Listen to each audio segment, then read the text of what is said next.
یو کلام پیش کوم د کلام نه مخکې یو کلام دی د کلام نه مخکې یو دوه درې ټپې دي وایي اخیر پس دې دومره شور کو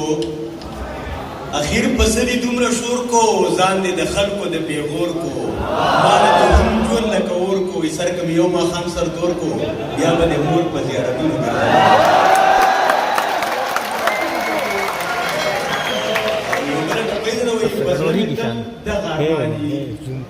پزړه مې تل دغه ارمان یو چې راڅخوا کې خپل جاناني په ما جنت بیا دا جهاني وایي چې مور او پلار یې شهزادګانې ځکه یې نونه بغدادۍ کونترې وینه بله ټپۍ زه لکه رومنټیک ته وایي د زړه په زور سترګو ته ګورم د زړه په زور سترګو ته ګورم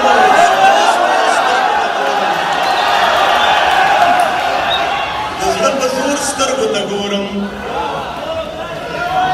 د زړه په زور سترګو ته ګورم او شومه نسکور سترګو ته ګورم څنګ به یې نور سترګو ته ګورم وایي زه به یې د رور سترګو ته ګورم رور به یې د خور سترګو ته ډېر کتلي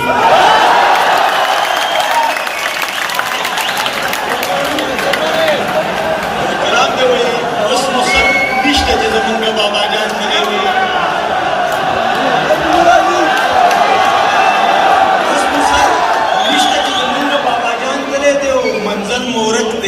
هر کاروان مو په تاوان تللی دی او دې بې ضمیرو راله خولې ځکه بند کړي دي چې دې بې ضمیرو راله خولې ځکه بند کړي دي چې سر یې خوړلی چې څوک مخکې د کاروان تللی دی مخکې شعر دی وایي خپله پښتو یې راله دنیا ته په دې شان ښودلې خپله پښتو یې راله دنیا ته په دې شان ښودلې چې امن غواړو د شر نوم مو په جهان تللی دی په انتظار چې شباب ستړی شي نو داسې وایي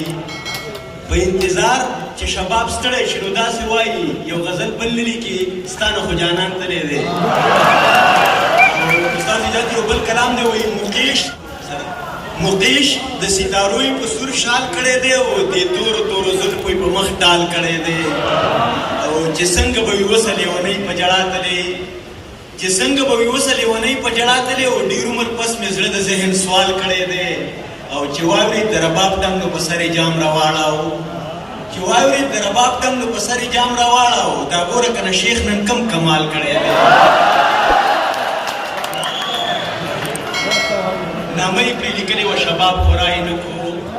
نامه یې پرې لیکلې وه شباب خورا یې نه کو دا کار یې په رومال په کم جمال کړی